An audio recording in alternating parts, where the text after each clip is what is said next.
नमस्कार मित्रांनो, कसे आहात? मजेत ना?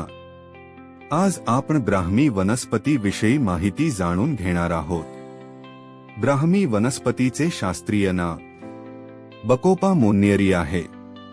ब्राह्मी वनस्पतीची इतर नावे जलनीम, ब्राह्मी, जल ब्राह्मी आहे।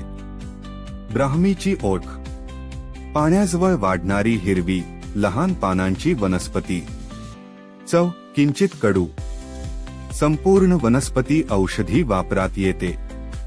ब्राह्मीचे उपयोग: फायदे: मेंदूसाठी उपयुक्त, स्मरणशक्ती वाढवते, एकाग्रता सुधारते, अभ्यास करणाऱ्या मुलांसाठी उपयुक्त, तणाव व चिंता, मानसिक ताण कमी करते, नैराश्य व अस्वस्थता कमी करण्यास मदत करते, झोपेसाठी लाभदायी, अनिद्रा, झोप येणे, शांत झोपेस मदत करते, मुलांसाठी बुद्धी विकास, लक्ष केंद्रित करण्यास मदत, मज्जासंस्थेसाठी, नसांची कमजोरी कमी, नर्व्ह टॉनिक म्हणून वापर होतो, केसगळती कमी करते, टाळू थंड ठेवते, त्वचारोगांवर उपयुक्त।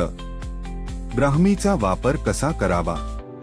ब्राह्मी चूर्ण अर्धा ते 1 चमचा कोमट दूध किंवा पाण्यासोबत सकाळी किंवा रात्री झोपण्यापूर्वी घ्यावे।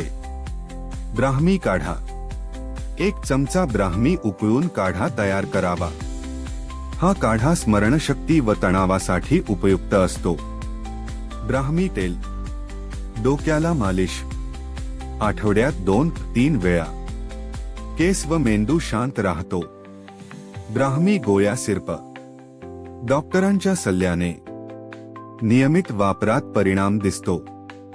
ब्राह्मीचा वापर करताना पुढील काळजी घ्यावी: अतिसेवन टाळावे, कमी रक्तदाब असणाऱ्यांनी काळजी घ्यावी, गर्भवती महिला डॉक्टरांचा सल्ला आवश्यक, जास्त घेतल्यास मळमळ, पोट बिघडणे होऊ शकते। ब्राह्मी ही मेंदू व मज्जासंस्थेसाठी अत्यंत उपयुक्त औषधी वनस्पती आहे। योग्य प्रमाणात व नियमित वापर केल्यास स्मरणशक्ती, एकाग्रता व मानसिक शांतता वाढते। अशाच माहितीसाठी व्हिडिओला लाईक करा, शेअर करा आणि चॅनलला सबस्क्राईब करायला विसरू नका।